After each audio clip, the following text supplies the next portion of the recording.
Muy buena noche, que el Señor me los bendiga. Bienvenidos a su canal, Apologista Salvador Barragán, ¿verdad?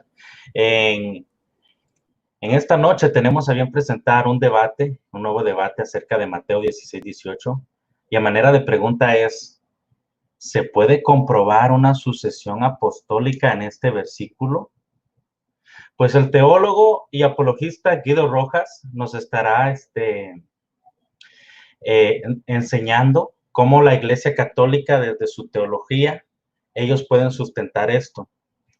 Y el apologista Juan Peña, evangélico, estará defendiendo desde el punto de vista cristiano evangélico. Entonces, voy a introducir a los exponentes. Adelante, Guido Rojas, con su presentación. Gracias, Arnold. Bendiciones para ti, bendiciones para Juan Peña. Un placer volver a estar acá en este canal del apologista Salvador Barragán. Gracias por tu tiempo, por tu dedicación a este compartir que tenemos con nuestro amigo apologista Juan Peña sobre ese tema que tú dijiste. Un saludo especial desde Palmira, Valle del Cauca, Colombia. Espero que sea de bendición, del agrado de toda la audiencia, tanto católica como evangélica, pidiendo siempre la iluminación del Espíritu Santo. Adelante, Arnold. Adelante, hermano Juan Peña, preséntese, por favor. Sí, gracias a ustedes por el canal, gracias por la invitación a Guido Rojas, él fue el que me hizo la invitación a este debate, esperando que sea edificación para tanto evangélicos como católicos. Aquí Guido, mi amigo Guido, pues tiene un reto muy grande a mi punto de vista. Tiene que demostrar en Mateo 16-18 la sucesión apostólica. Evidentemente él puede usar otros historia, lo que sea, pero la base principalmente va a ser Mateo 16-18 y yo simplemente me voy a dedicar a hacer una exposición de lo que yo entiendo que ese pasaje dice, un poco del contexto histórico, geográfico, un poquito del contexto del mismo pasaje y bueno, pues esperamos que todos los hermanos aquí salgan edificados. Gracias.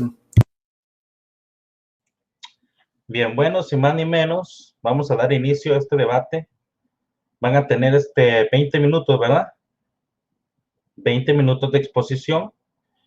Entonces, licenciado Guido Rojas, prepárese. Ahorita ya se encendió mi teléfono, lo tenía apagado. Voy a encender el cronómetro. Arnold, y 15 minutos de refutación o refuerzo, ¿no? Ese es el formato. Sí. Ahorita vamos a exponer 20 minutos de exposición, 15 minutos de refutación, sus respectivas despedidas, si es que no aceptan alguna pregunta del público o intercalar preguntas entre ustedes al final, ¿verdad? Como ustedes lo vean. Entonces, licenciado Guido Rojas, cuando usted esté listo, usted comienza a exponer y yo le comienzo a tomar su tiempo, ahí a su paso. Adelante. Listo, gracias. Apagamos los micrófonos, por favor. Bien, este tema es interesante, inclusive cuando nuestro amigo apologista Juan Peña hizo su exposición en días pasados en un tablero desde la morfología, la gramática, la sintaxis. Yo lo felicité porque me pareció que lo que él decía va a la par, obtiene, por así decirlo, el mismo pensamiento, tiene la misma idea teológica de la Iglesia Católica con respecto a esa perícopa de Mateo 16-18. A mí me llamó mucho la atención cuando después escuché a nuestro amigo Juan Peña que él decía que con ese texto no se podía demostrar, o él pensaba que no se podía dar pie a lo que se llama la sucesión apostólica. Después me di cuenta, porque eso fue hace rato, que también él hizo un paralelismo con otro cita bíblica de Efesios 2:20. No obstante, vamos solamente a tratar ese tema de cómo entiende cada uno la perícopa de Mateo 16-18, como el mismo Juan Peña lo decía, en el mismo contexto, la misma idea principal que el autor sagrado nos quiere transmitir. Yo ya ese tema, yo lo he debatido ya muchas veces antes, inclusive yo hice hace un año cuando estaba el aniversario del pastor Eduardo Gutiérrez, también debatimos ese tema.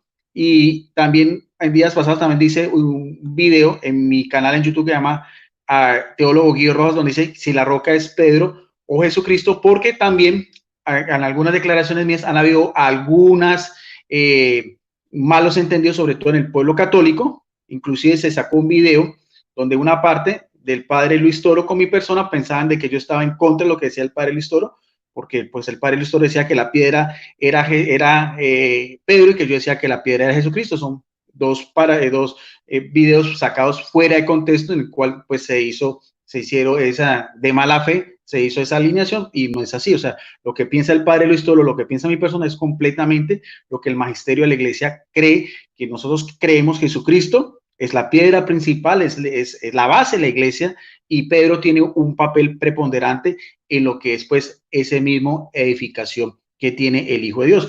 Bien, vamos a utilizar, a mí me gusta pruebas en físico, me gusta, yo soy de los que puedo mostrar de mi biblioteca personal de dónde saco mis fuentes. Voy a utilizar en primer lugar, este es un interlineal muy conocido de Francisco de la Cueva, un erudito evangélico pues de muy alto prestigio en el mundo protestante, interlineal académico del Nuevo Testamento griego-español de Francisco de la Cueva, con actualización y ampliación del doctor Juan Carlos Ceballos, es de la editorial evangélica CLIE, muy importante.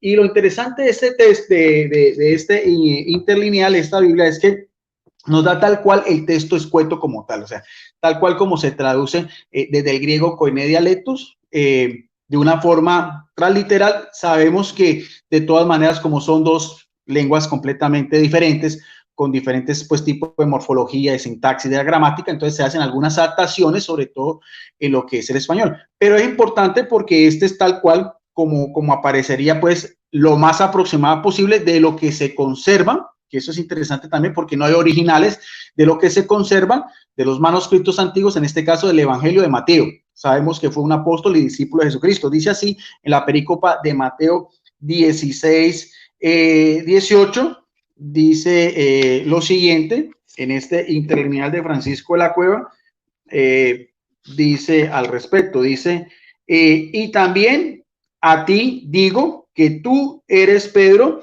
y sobre esta roca edificaré de mí la iglesia, y la puerta del Hades no prevalecerán contra ella. Eso es lo que aparece pues tal cual como está en este interlineal. Lo interesante de esta obra temática es que nos da, aparte de los códigos morfológicos en el cual uno puede ir analizando, ir investigando cada uno, pues para aproximarse más a lo que realmente podemos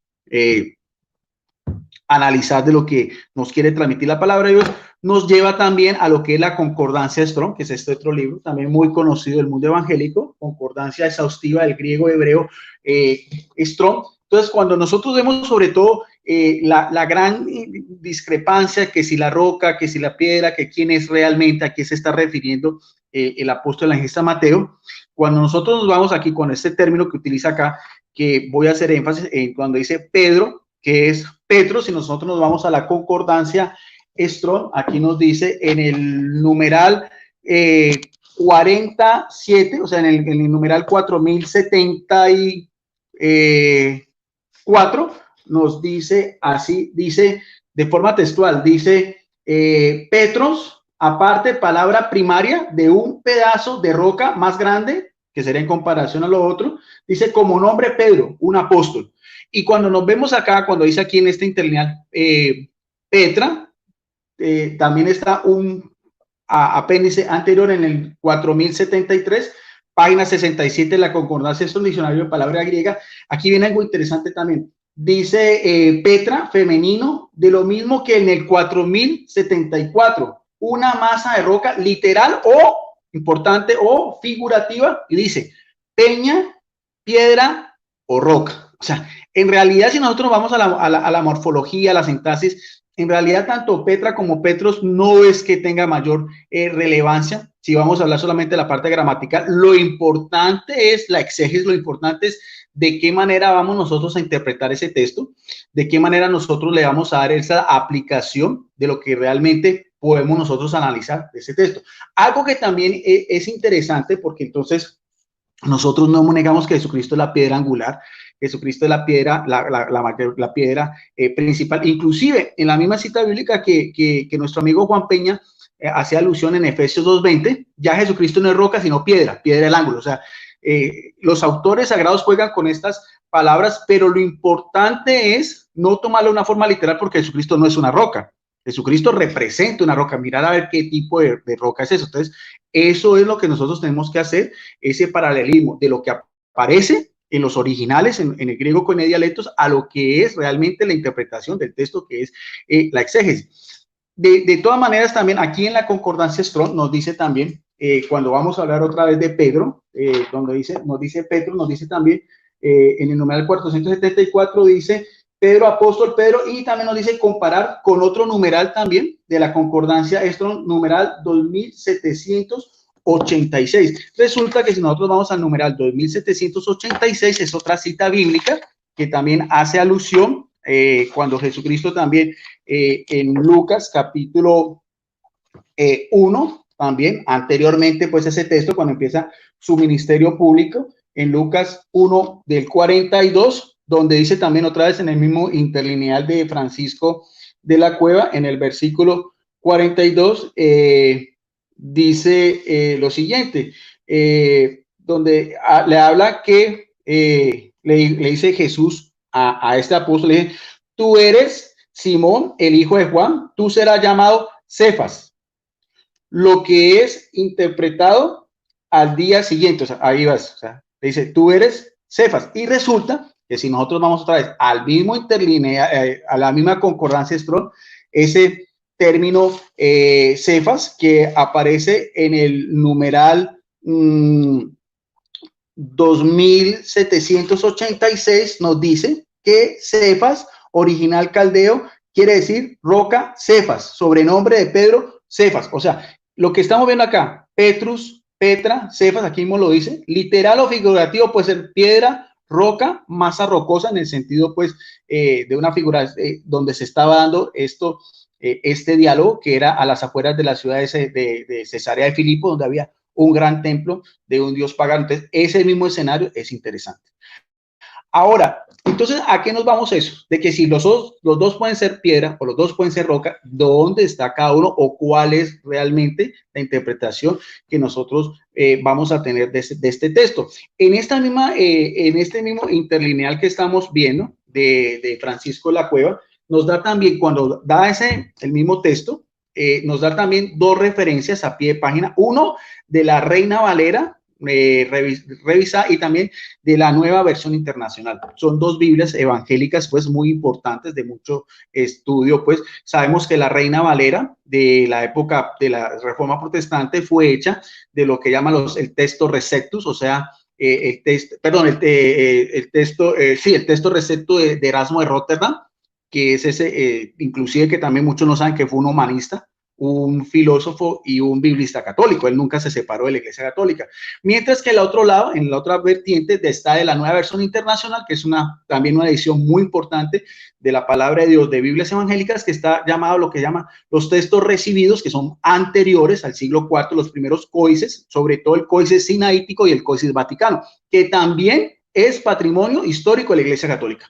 Estamos hablando de unos códices antiguos en griego, de los más completos que se conservan, porque no hay originales, hay original, nadie puede dar un original, ni el Evangelio de Mateo ni ningún otro. Se conservan copias, códices, manuscritos o fragmentos. Todo eso en el mismo contexto histórico, tanto el texto receptus como el texto recibido es parte de lo que es el patrimonio histórico también de la Iglesia Católica, el aporte que la Iglesia Católica ha hecho en lo que es el estudio de las Sagradas Escrituras, tanto para eruditos de la rama católica como de la rama evangélica. En la Reina Valera, revisada en ese mismo texto de Mateo 16-18, dice algo muy interesante, dice, y yo también, dice, la confesión de Pedro, y yo también te digo que tú eres Pedro, y sobre esta roca edificaré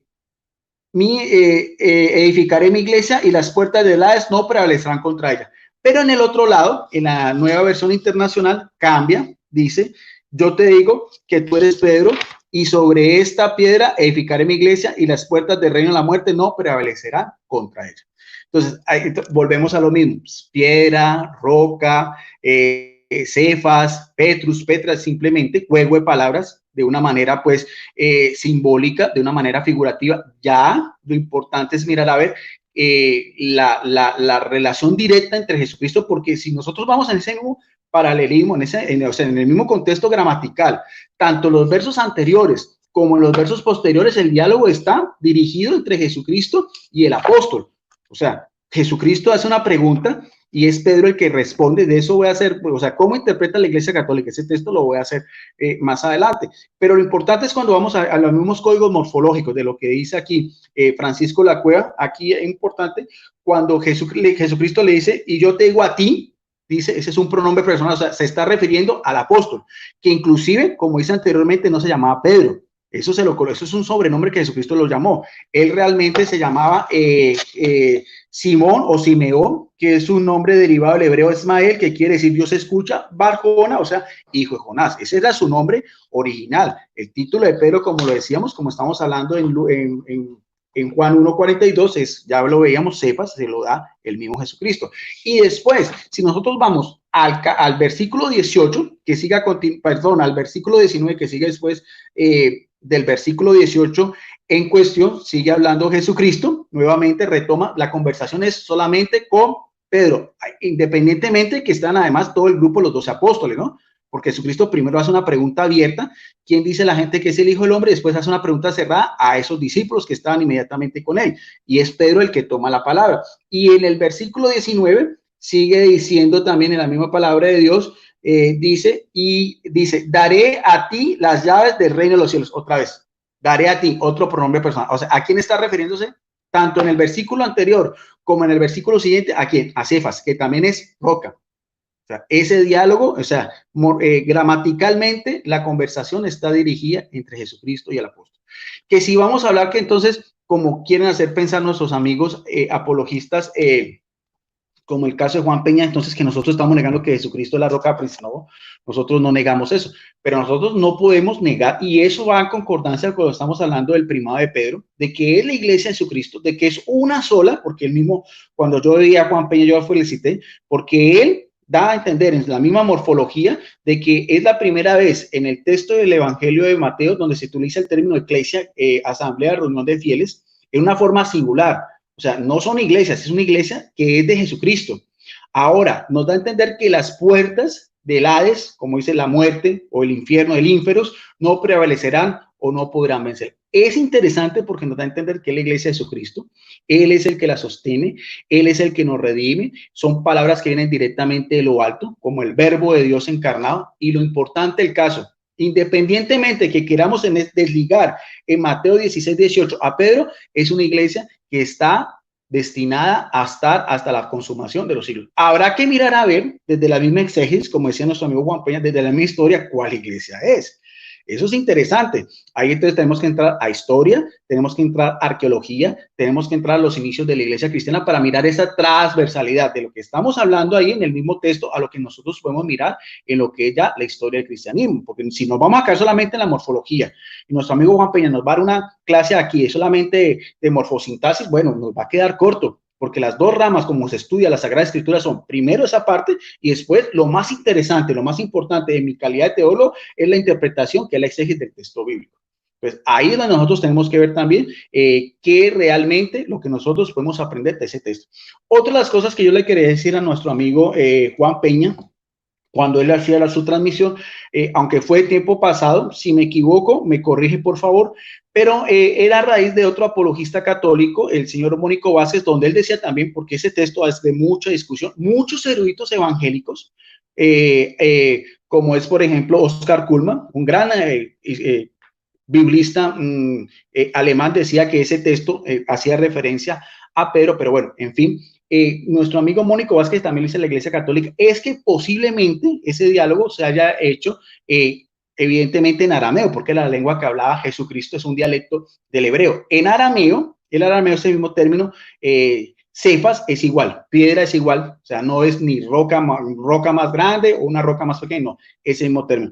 No me acuerdo bien, pero al parecer nuestro amigo Juan Peña decía que eso no le da mayor importancia. Quiero decirle que si vamos a hablar de lo que es papirología, lo que es el estudio de estos textos antiguos, hay una gran probabilidad, por eso decía, porque no nos podemos ni nosotros comprobar ni desmentir, que el texto original haya sido escrito en hebreo. De eso vamos a mirar, a ver, yo tengo este libro sobre Jesucristo, es una interesante obra de Jesucristo, es de un erudito católico que es un doctor especializado en todo lo que es la historia antigua. Nos dice acá, donde hace una referencia a Mateo 16:18, dice, sin embargo, al principio el uso y difusión del texto de Mateo se oponía en gran dificultad del idioma en que estaba escrito. La noticia ya daba que Papías, algo muy importante, un primer discípulo de los apóstoles, de que Mateo escribió el dialecto hebraico. Es una realidad confirmada por otros antiguos, como quién, otros padres de la iglesia como Irineo, Orígenes, Eusebio, Jerónimo, quienes hablan igualmente que la lengua hebrea o paterna es casi seguro que el término hebreo designa, en este caso, el arameo, como en el contemporáneo de Flavio Josefo sobre las guerras judías, ya que en tiempo de Mateo en Palestina se habla del arameo. De todos modos, pues hebreo o arameo, la primitiva lengua semítica, era inalcanzable a los cristianos de estirpe no judía y también a muchos otros procedentes del judaísmo de la diáspora, o sea, de la dispersión, que no conocían más que el griego koiné o el griego dialecto. Entonces, lo más probable es que ese texto que estamos en cuestión se haya escrito originalmente en arameo y el mismo término Cefas da para que piedra, Petrus, Petro, Petra, así se quieren hacer todo ese juego de palabras. De que es un diccionario bíblico enciclopédico, este ya es evangélico de Alfonso Ropero, un gran erudito de la materia, como cité a Francisco Lacuega. Con nosotros vamos a mirar a ver, porque yo cito eruditos, yo cito personas que sí son especializadas en la materia del mundo protestante. Cuando dicen el Evangelio de Mateo en la página 1028, otra cosa importante que hay que tener en cuenta, dice, primer evangelio canónico, y fue canónico por la Iglesia Católica, porque el primer evangelio en redactarse fue el Evangelio de Marcos, hacia los años 45, pero es la Iglesia Católica la que lo puso en primer lugar. Tan esas que hasta las Biblias evangélicas todavía para en primer lugar. Entonces, es canónico y también es la Iglesia Católica la que le dio, por así decirlo, sigue diciendo, unánimemente ha atribuido Mateo desde el mismo inicio del periodo posapostólico. Según el testimonio otra vez de Papías, este evangelio fue escrito originalmente en ¿quién? Arameo, contando solo en una tradición griega. La crítica moderna debate del actual evangelio de Mateo fue escrito originalmente en griego o en arameo. Según la opinión de la mayoría, Mateo actual se remonta a los años 85 o 90, redactado en Siria y más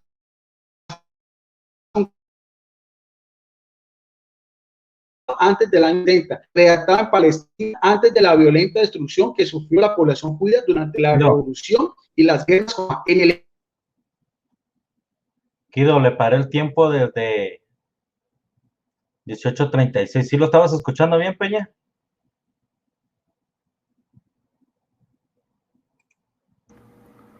Peña, se le cortaba un poquito ahí. Se salió, se fue. Sí, se le cortó, pero... Le logré detener el tiempo. Como medio minuto se le cortó por ahí, más o menos. Le logré detener el tiempo. Ahorita que regrese.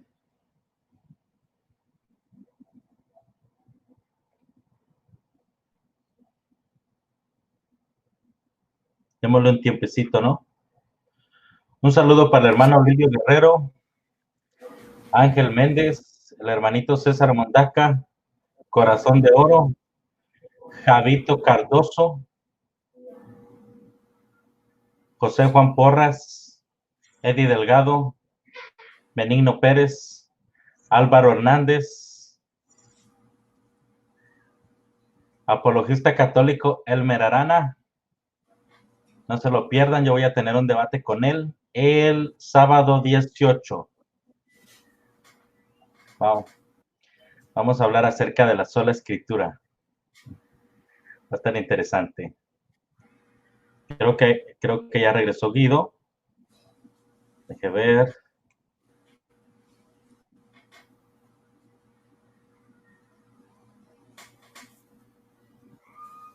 Sigue teniendo problemas con su internet.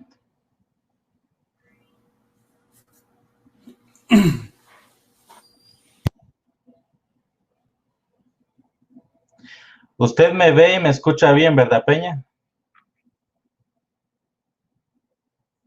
Ok, yo lo veo a usted y lo escucho bien. No sé si el público nos ve mal o nos escucha con interferencia, que nos diga también. Está Guido, ahora sí. Aló, aló, aló. ¿Aló? ¿Qué pasó? Tiene su imagen detenida ahorita y no se está escuchando. ¿Escuchas? Ahorita se está moviendo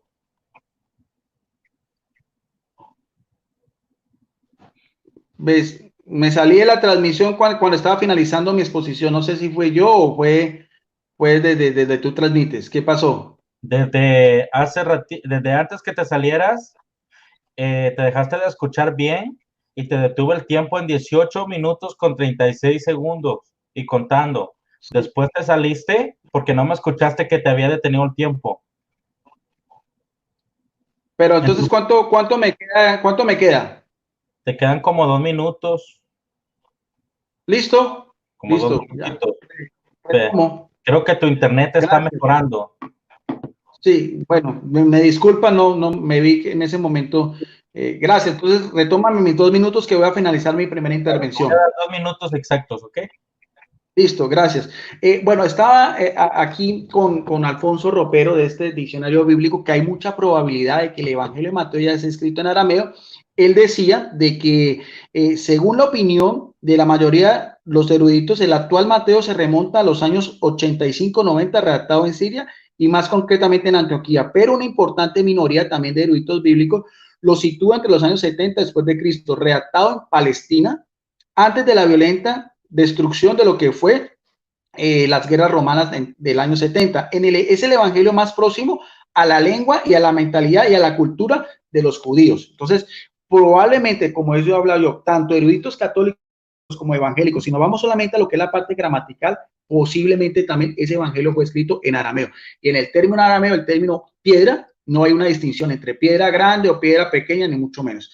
Para que sepamos quién es finalmente Papías, lo vamos a hacer de este también erudito del mundo protestante, Justo L. González, nos dice también en su libro Historia abreviada del pensamiento cristiano, porque ambos sitúan a Papías, que es el que dice que realmente posiblemente haya sido redactado en arameo, dice, para que sepamos quién es. Papías vivió entre el año 70 al año 163 después de Cristo.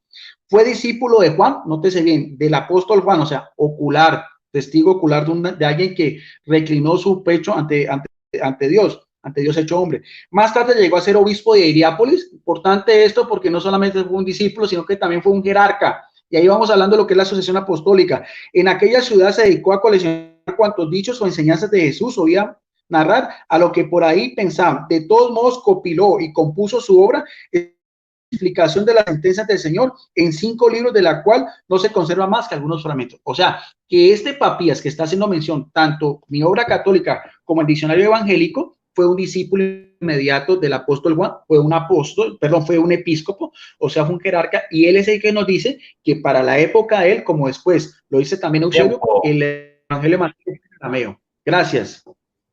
tiempo, hermano. Vamos a reanudar.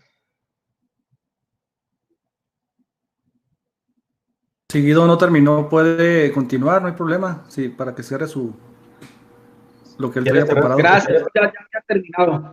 Sí, había simplemente estaba diciendo que Papías de Hierápolis es una obra interesante que nos da referencia Justo L. González. No era más. Gracias, gracias Juan y gracias Arnold. Entonces escuchemos también atentamente lo que nos quiere decir nuestro amigo Juan Peña. Si quiere utilizar Juan Peña toda la pantalla completa, porque él trae un PowerPoint, por mí no hay ningún problema, para que la gente pueda apreciar también su exposición. Ya Arnold mirará a ver. Por mí no pasa absolutamente nada. Gracias.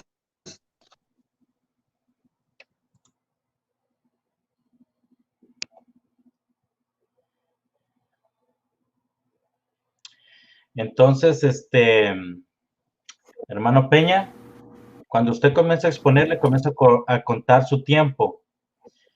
Okay. Mi PowerPoint está en toda la pantalla. So, Así está bien, hermano, ¿cómo está? yo voy a estar en el PowerPoint y usted nomás me avisa ahí. Y yo le cambio. Así como está bien. Así como está bien, hermano. Ok. Entonces, ¿comienzo o qué? Pero espera unos minutos porque Guido se volvió a salir. Ahí está volviendo a entrar.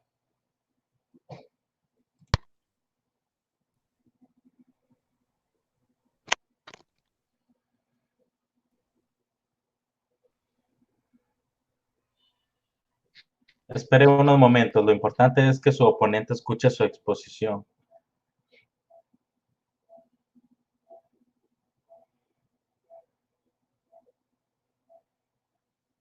Se volvió a salir.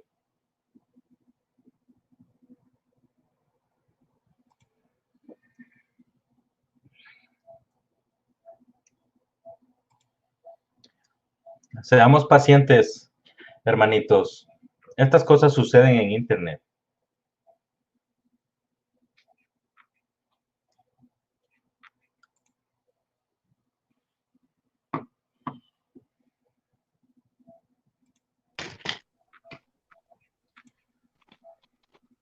¿Todo bien?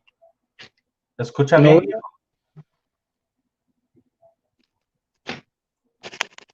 Listo.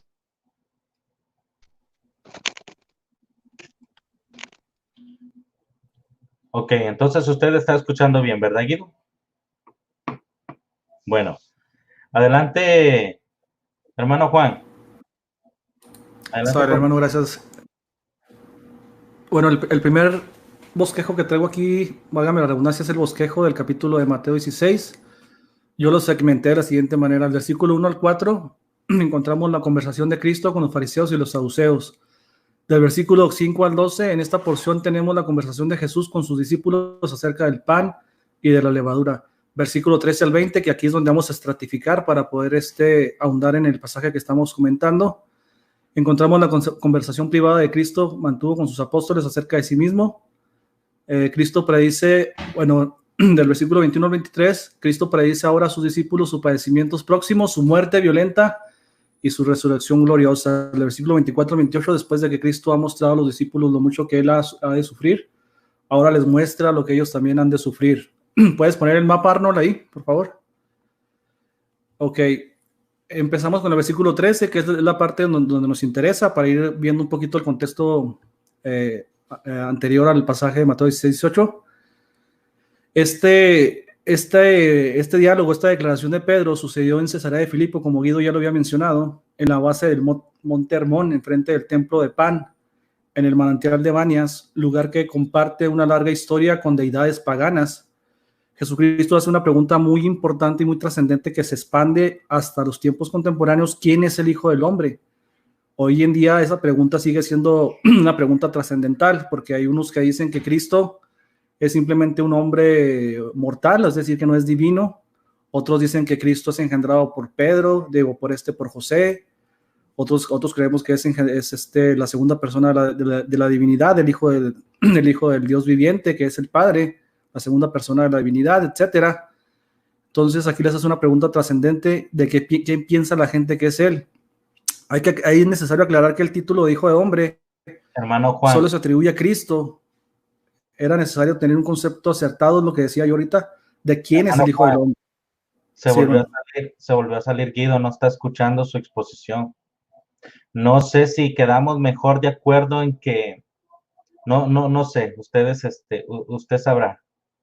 Usted me dice si lo dejo continuar o él, pero él tiene que estar aquí presente, escuchando su exposición. Claro.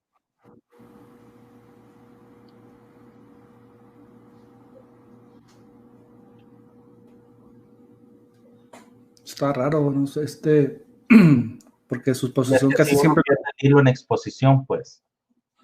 Su exposición casi la dio toda y pues no hubo, ¿cómo se dice? Tanta interferencia.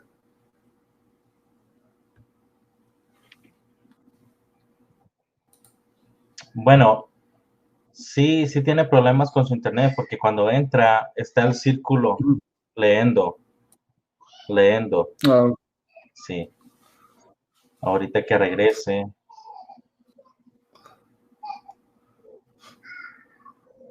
¿Qué minuto llevaba? 3.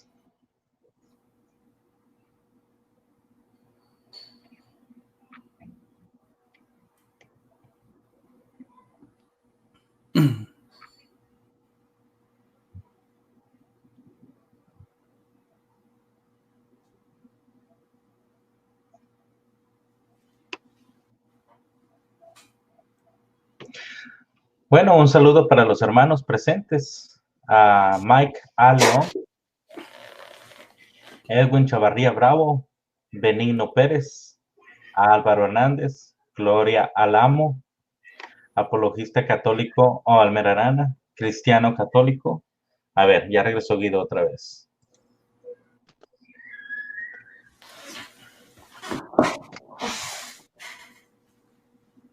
¿Todo bien?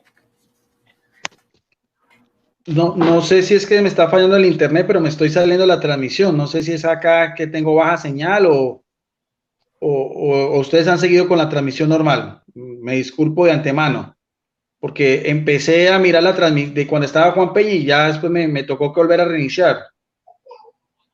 ¿Sí puedo escuchar bien la exposición de él desde el comienzo?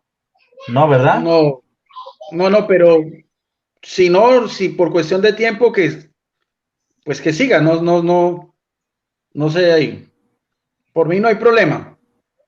Entonces, aunque usted se salga, que él siga exponiendo y cuando usted regrese yo lo ingreso.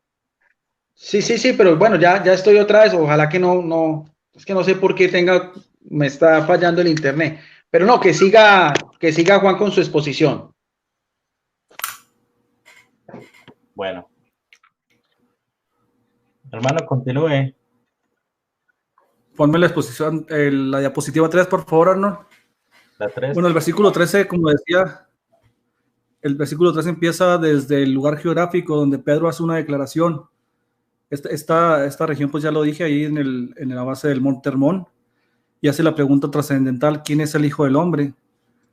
El título Hijo del Hombre siempre se le atribuye solamente a Cristo. La Biblia, siempre que hace mención del Hijo del Hombre, se atribuye exclusivamente al Señor Jesucristo. Eso es lo que nos dice el versículo 13. El versículo 14 dice: algunos responden que es Juan Bautista, otros Elías, otros Jeremías. Es el único que dice que es Jeremías, es Mateo. Los otros evangelios sinópticos no mencionan a Jeremías.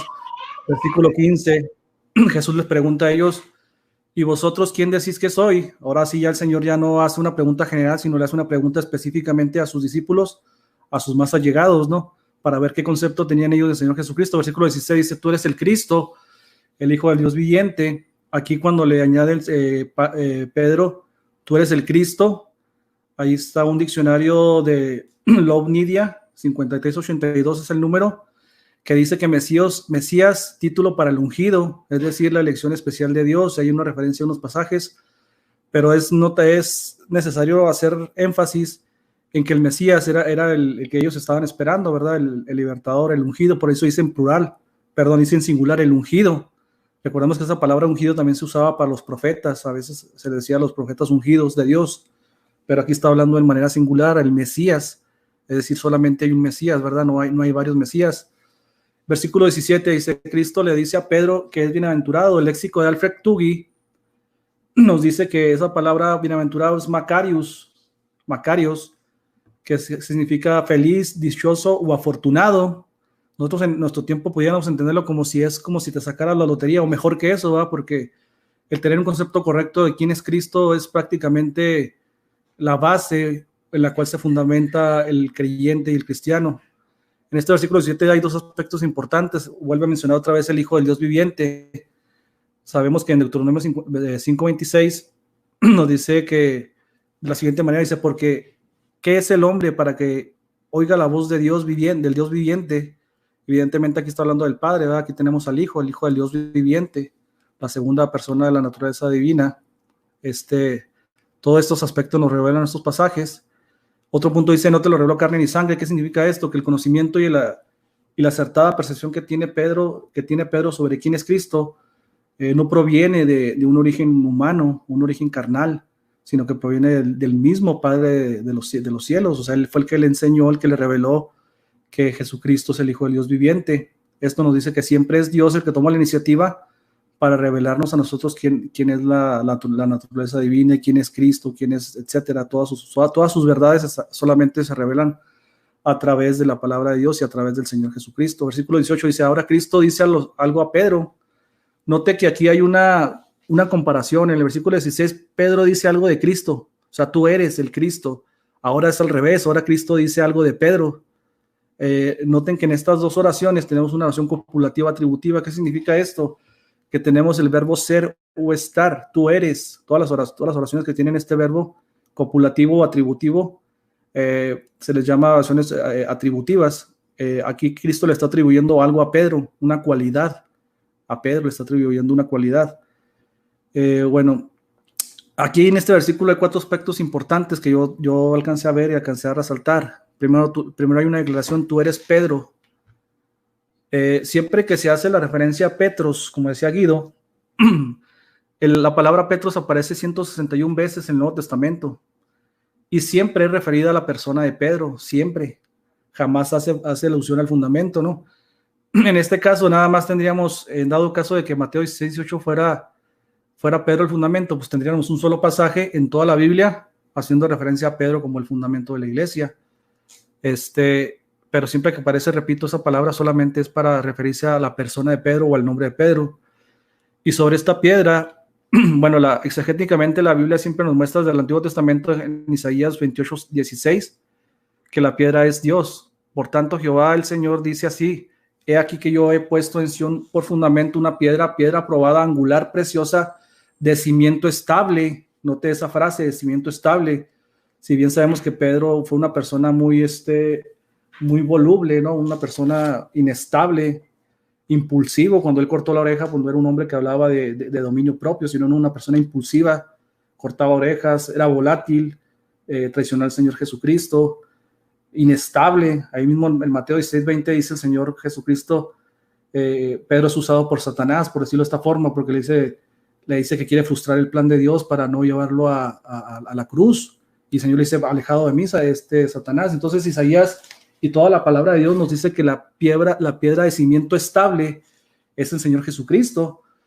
Y por si nosotros quisiéramos poner otro fundamento, 1 Corintios 3:10 nos dice Pablo, 1 Corintios 3:10 dice, conforme a la gracia de Dios que me ha sido dada, yo como perito arquitecto puse el fundamento. Ojo que aquí no dice Pablo, yo soy el fundamento, dice yo puse el fundamento y otro edifica por encima de él. Pero cada quien uno mire cómo se verifica y dice, porque el fundamento es Cristo y nadie puede poner otro fundamento, ¿verdad? Que es Cristo. Hay algunos comentaristas bíblicos como Henriksen, Millos, algunos eruditos que sí hacen una alusión a Pedro como un fundamento, pero no en un sentido primario. Es decir, no sobre él se edifica la iglesia, sino que él también, al igual que los otros apóstoles, constituyeron el cimiento. Por eso en Efesios 2:20 tenemos un genitivo de asociación, es decir, edificado sobre, no dice que ellos son el fundamento, dice, sino que sobre ellos, sobre el fundamento de los apóstoles y los profetas, no solamente los apóstoles, sino también los profetas. Entonces también nos dice esta parte, ¿no? Es necesario poner atención a ese tipo de cosas, de que el cimiento, según la Biblia, siempre lo pone como Cristo, ¿no? Y eso también, Guido, pues yo creo que está de acuerdo, la Iglesia Católica está de acuerdo con esto, de que Cristo es la piedra angular. Bueno, pon la diapositiva, Arnold, de la sintaxis, por favor. Ok. Bueno, aquí vamos a echarnos un clavado a lo que es la morfosintaxis de los textos. Ahí tienen con rojo la primera oración. Aquí tenemos 3 oraciones. La primera oración es una oración subordinada. ¿Qué significa esto? Que tenemos 2 verbos. Ahí está el primer verbo, está subrayado, es lego, que significa digo. También yo a ti digo. Este texto lo copié del Códice Sinaítico, que son los textos más antiguos que tenemos sobre el griego. Así está el orden, así como están las palabras aquí en su pantalla. Tenemos el verbo copulativo, el verbo lego, y tenemos también en la misma oración, tenemos el verbo el verbo i, que viene siendo también un verbo copulativo porque es eres. La primera oración tendría que ser así: cagodesilego, oti, si y petros. Que el Señor aquí prácticamente le está diciendo a Pedro, le está atribuyendo a Pedro una cualidad, dice tú eres Pedro, no dice tú te llamas Pedro, o sea, le está diciendo tú eres Pedro. Y ahí está una separación en su pantalla donde está la conjunción que, o kai, que algunos le dicen kai, pero realmente se dice que. Y nos está haciendo una separación, ahí vienen ustedes, uno puso unas segmentaciones con negro para dividir las oraciones. Está diciendo, y en esto sí me gustaría que pusiera mucha atención, Guido, porque tú como teólogo, pues me imagino que debes de saber lo que es la sintaxis y la composición gramatical. Y dice, y sobre esa preposición epi, es una preposición locativa. ¿Qué significa esto? Que si dibujamos una línea, por encima de esta línea, que es el cimiento, por encima de esta, él va a ubicar algo, o él va a hacer algo. En este caso dice que él va a edificar. Él va a edificar, pero ¿sobre cuál roca? Es la pregunta, ¿no? Esa es la pregunta del millón. Si ven ustedes ahí con amarillito, yo puse un pronombre personal demostrativo en caso dativo y género femenino. ¿Qué quiere decir esto? Que cuando dice sobre esta, la roca, porque así está ordenado en el griego, tafti, tipetra, que vendría siendo la pronunciación, no concuerda con el sustantivo petros. Por eso el griego sí hace una separación de petros y petra. Yo no creo que sea capricho de los copistas, no creo que sea capricho de los que escribieron el códice sinaítico, las copias, si bien, como he seguido, no hay un original, pero es la base que tenemos, de ahí se desprenden todas las traducciones en español, en todos los idiomas. Entonces yo no creo que sea un capricho de los copistas haber hecho esta distinción de Petros y Petra, porque Petros está en género masculino y está en caso nominativo, es decir, el pronombre demostrativo que está aquí, tafti, no puede calificar a Petros. Es como si yo dijera, tú eres el actor y con esta actriz vas a hacer la película o vas a rodar la película. Yo no puedo decir, tú eres el actor y con este actriz no corresponde ese pronombre con el femenino, porque califica a un género masculino. Entonces, gramaticalmente es muy difícil, ojo, estoy diciendo que gramaticalmente es muy difícil atribuirle que el Señor está hablando que sobre Pedro está edificando la iglesia, más bien está diciendo sobre esta roca. Entonces, evidentemente, si hacemos una exégesis, pues sabemos que Cristo es la roca inconmovible, el cimiento estable donde la iglesia se edifica. Y por último tenemos la oración que dice, ahí está en púrpura, bueno, esa es la segunda oración, sobre esta piedra edificaré ese verbo ecodomizo, está en voz pasiva, en voz activa, que quiere decir que el Señor mismo es el que está edificando la iglesia, no le está diciendo, Pedro, tú eres el que vas a edificar la iglesia, no le está delegando a él una función de edificar la iglesia. Ahora, otro punto que yo no encuentro consistencia en la teología católica es que ellos no creen en seguridad de salvación. Entonces, ¿qué garantía habría de que Pedro fuera el cimiento estable o el fundamento sobre el cual se edifica la iglesia si él puede claudicar o si él puede apostatar de la fe? Entonces, si no hay una seguridad de salvación, si no hay algo sólido, estable en la teología católica, entonces yo le preguntaría cómo es posible que un hombre constituya el fundamento de la iglesia. Sería muy difícil que Pedro pudiera ser estable para siempre. Por eso aquí dice Cristo, yo mismo edificaré la iglesia. Si le puedes dar a la otra diapositiva, Arnold.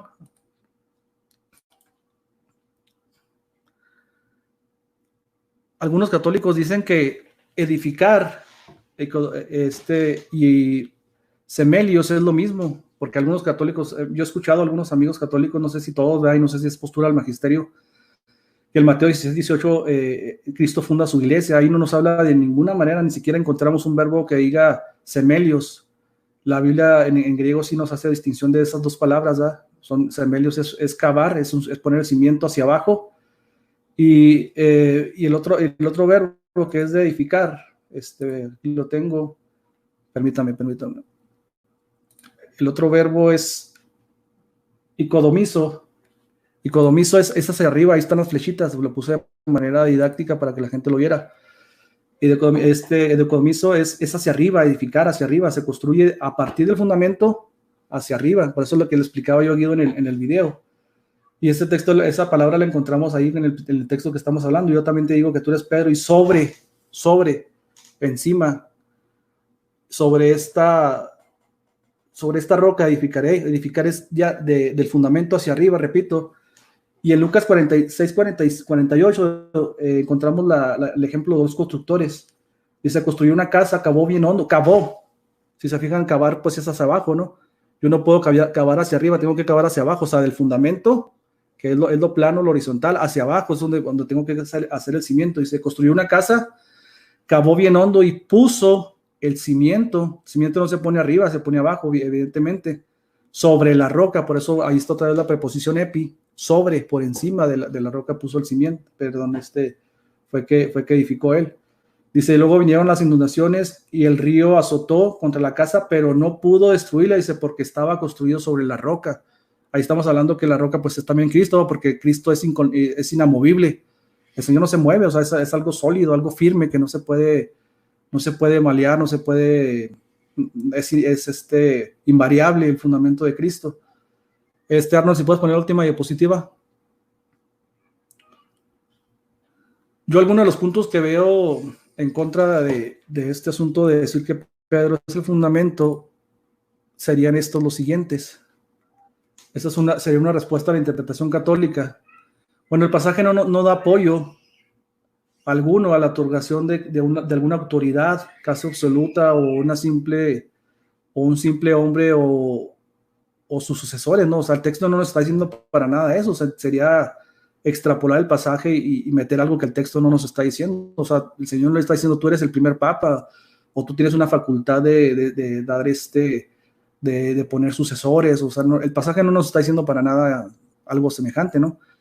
Otro punto es que Petros y Petra eran equivalentes. La respuesta es que no sabemos suficiente acerca del arameo para hacer esta afirmación. Tenemos el texto griego inspirado y por eso debemos guiarnos en eso. Es decir, o sea, sí, yo sé que en el arameo no existe distinción de géneros, eso es evidente, ¿va?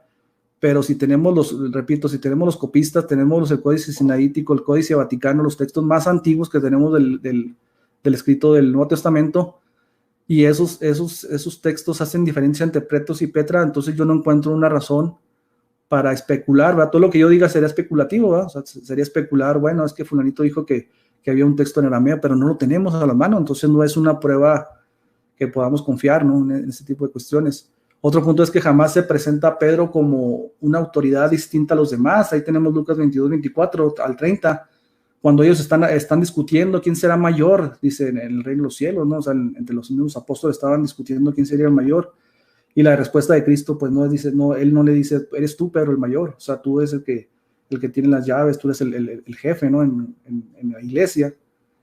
El Señor no les aclara eso. Otro punto es que no sobre Cefas en un sentido básico o primario, eso es lo que le decía yo, Guido, que hay algunos que sí pueden decir que es Pedro uno de los fundamentos, pero no es el único. También los apóstoles construyeron el fundamento, inclusive la Iglesia Católica tiene la idea de que de que los apóstoles y Pedro, en su sentido primario, por ejemplo, ellos se les delegó el evangelio, ¿no? Entonces la misión de la iglesia es conservar ese depósito de la fe y transmitirlo a los demás sucesores. En ese sentido, quizás le pudiera llevar una razón a Guido de que Pedro y los apóstoles constituyeron ese fundamento, pero no a Pedro exclusivamente como una cabeza federal o como una cabeza jurídica que gobierne toda la organización. Aquí dice, en un sentido secundario, okay, Pedro y los apóstoles, dice Efesios 2:20, es lo que le decía a Guido, ¿no? Hay un genitivo de asociación. Inclusive nosotros mismos también somos edificados, a los mismos creyentes somos piedras vivas, dice el mismo Pedro, ¿no? Nosotros somos piedras vivas también que digamos, el constructor que es Cristo, Él está edificando, o sea, Él está colocando arriba del cimiento. Cristo mismo puso el cimiento, pero Él mismo también está edificando la iglesia cuando dice que Él la edifica, quiere decir que Él es activo. ¿Qué significa esto? Que Él mismo está construyendo. Y en Efesios 2:20, que es un versículo que vamos a debatir después o vamos a dialogar después, encontramos un participio pasivo nominativo, que quiere decir ustedes están siendo edificados. Pablo está constatando que nosotros los creyentes también estamos siendo edificados sobre el cimiento, al igual que los apóstoles y los profetas. Eso es lo que está diciendo, siendo el mismo Cristo, dice ahí el pasaje, la piedra del ángulo. O sea, el mismo Cristo es la piedra del ángulo, el mismo Cristo es el cimiento, el mismo Cristo es el fundamento. Toda la teología protestante o reformada es cristocéntrica. Siempre tenemos a Cristo como el todo en la teología. Por último, dice Pedro en sus cartas, jamás habla de una autoridad sobre apóstoles ni sobre ancianos. Inclusive primera de Pedro 5:1, el apóstol Pedro se pone como anciano, dice yo anciano como ustedes. Pedro nunca dice yo estoy por encima de ustedes, yo tengo una jerarquía por encima de ustedes. En sus cartas no vemos que él se ponga por encima de los obispos, por encima de los ancianos, por encima de los presbíteros. Tampoco se pone él por encima de ellos. Entonces, bíblicamente no hay forma, yo entiendo que no hay forma de demostrar que Pedro tiene una preeminencia, quizás un liderazgo, ¿verdad? Pero no una preeminencia de autoridad sobre los demás apóstoles y mucho menos sobre la iglesia, ¿no? Yo creo que ahí culmino mi participación. Perfecto. 19 minutos. Te faltaron unos segundos. Voy a restablecer. Licenciado Guido, ¿está listo para sus 15 minutos de refutación? Sí, sí, claro. Ok, entonces, si al final usted está a la mitad de una idea, yo lo voy a dejar terminar, ¿ok? Sí, gracias. Ok. Pero me avisa 5 minutos antes, por favor. 5, ok, yo le aviso. Gracias, gracias por tu educación y también a Juan Peña por esa excelente exposición, por su cultura, la forma como hizo su exposición. Lo felicito, muy interesante. Puse mucho cuidado porque ya después voy a retomar. Completamente de acuerdo con todo lo que él nos está hablando de la morfología, de la sintaxis, de la parte gramatical. Yo estoy completamente de acuerdo.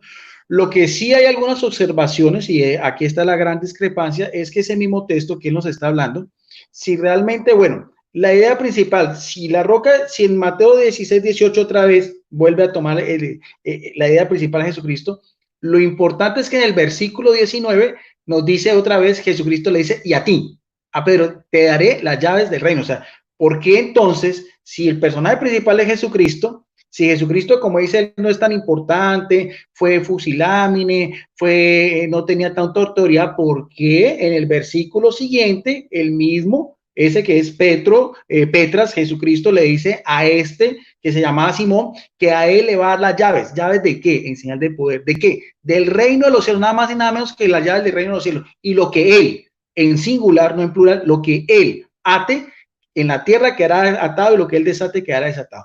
Esas dos cosas, llaves es señal de autoridad.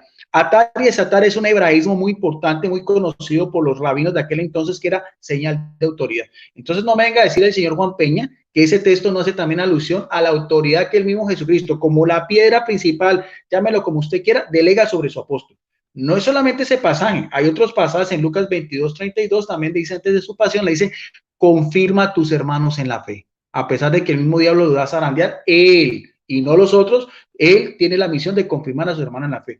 Y él, que es el pastor principal en Juan 10, 10 y 11, Poimé, Kalos Poimé, o sea, pastor principal en griego, él mismo, el que es el pastor principal de la iglesia, el que es la roca principal de la iglesia, a este que llamaba Simón, que también le da el nombre de piedra, Cefa, Kefas, y lo demostró desde la concordancia Strong, a él mismo también delega una función de pastor. En Juan 21, 15, 16 en adelante dice, apacenta mis ovejas y apacienta mis corderos. Son las ovejas de Jesucristo, son los corderos de Jesucristo, pero ¿quién la va a apacentar?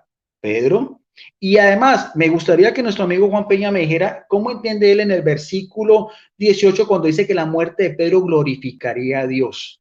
¿Por qué el apóstol Juan, discípulo, dice que la muerte de Pedro glorificaría a Dios? El que también lo llamó Cefas, el que también delega la función de confirmar a sus hermanos en la fe, y el que también le delega su pastoreo de su iglesia, de él, y que van a haber lobos también rapaces y todas cosas, pero va a haber un liderazgo de Pedro confirmado también en los primeros capítulos de Hechos de los Apóstoles. Eso sería muy interesante y me gustaría mucho que si él como un apologista evangélico calvinista sabe sobre la muerte de Pedro, dónde fue, de qué manera, dónde está su tumba, si lo que dice la Iglesia Católica que fue crucificado en la colina Vaticana en tiempos del emperador Nerón, donde actualmente está la Basílica de San Pedro en el Vaticano, él lo puede desmentir o lo puede confirmar. Y si eso no tiene relación directa con lo que dice la palabra de Dios, que su muerte glorificaría a Dios. ¿Por qué la muerte de él y no la muerte de Pablo, que es mayor que él en conocimiento, en erudición, o de Juan, que fue el discípulo amado? Interesante eso para que nuestro amigo Juan Peña nos lo diga. Él dice también, interesante, dice que ese texto no alusiona a que fuera una iglesia, ni que hubiera jerarquía y todas las cosas, pero él mismo está reconociendo que sus propios eruditos evangélicos están utilizando copias, códices, como el códice sinaítico del siglo IV y el Códice Vaticano del siglo V, donde ya existía la Iglesia Católica. Ese mismo Códice Vaticano está en la Biblioteca Vaticana, es parte de la Iglesia Católica. Eso no es ni de la Iglesia Evangélica, ni de la Iglesia Luterana, ni nada de esas cosas. Pruébeme a mí históricamente que su iglesia está en ese tiempo, porque esos textos son de lo que muchos conocen, que es quieren pensar que la Iglesia Católica es Babilonia la Grande y que el Papa es el Anticristo. Ese contexto histórico es muy interesante. Él decía que Papias él restaba importancia, pero bueno, estamos hablando de un discípulo inmediato de los apóstoles y que también fue obispo. Y esa es la cuestión. Yo no vi en ningún momento que nuestro amigo Juan Peña me desquebrajara la premisa que tiene la Iglesia Católica de que sí habían sucesiones, de que sí había jerarquías, de que sí había quienes lideraban esa iglesia, o es que fue una iglesia anárquica, o es que fue una iglesia comunista, o es que antes de la Reforma Protestante, ¿qué pasó? Cuando el mismo Jesucristo dice que ni las puertas del infierno podrán prevalecer. Que me explique eso también desde su sintaxis, desde su morfología, de qué manera él puede interpretar eso como alguien que pertenece a la Reforma Protestante. ¿A quién le creo? ¿A Martín Lutero? ¿A Juan Calvino? ¿A Snows? ¿O le creo a Jesucristo, que él mismo dijo que a pesar de las propias debilidades de ese Pedro, que lo negó, que juró no haber conocido, pero el mismo Jesucristo lo confirma y dice que su muerte glorificaría a Dios y que su muerte, donde él no quisiera ir, eso, en la misma historia, en la misma tradición cristiana, nos identifica en el mismo lugar donde actualmente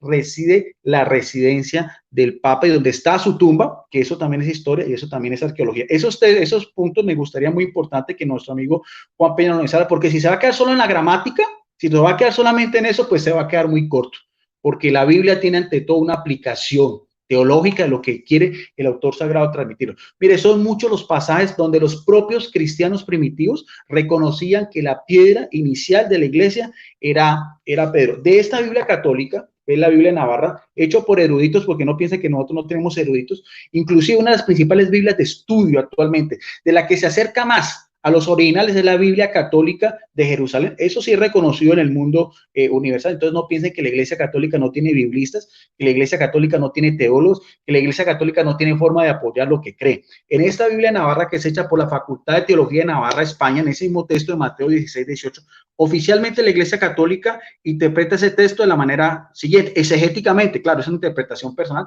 muy respetable también la posición de nuestro amigo Juan Peña. Este episodio se refiere a dos realidades estrechamente relacionadas: la confesión de fe de San Pedro y la promesa del primado de Pedro, movido por Dios. No afirma solo que Jesús es el Mesías, como él nos explicaba, sino que confiesa su íntimo ser, que Jesús es el Hijo de Dios. Mire, lo mismo que decía Juan Peña, lo dicen los biblistas católicos de la Biblia de Navarra, anterior a lo que él decía, porque esto fue escrito hace más de 20 años. Cristo le anuncia que le conferirá poder de atar y desatar a la iglesia, ya lo expliqué, eso es un hebraísmo muy importante en la literatura rabínica. Veremos a ver si nuestro amigo Juan Peña conoce algo sobre el particular, puede mentirlo o puede afirmarlo. En relación directa a Pedro, ¿no? Porque dos capítulos después, en Mateo 18, 18, ese mismo poder se lo da a los apóstoles. Inicialmente era Pedro. 2 capítulos después, Mateo 18, 18, el mismo autoridad de atar y desatar se la da a los otros apóstoles. Pero siempre Pedro aparece en primer lugar.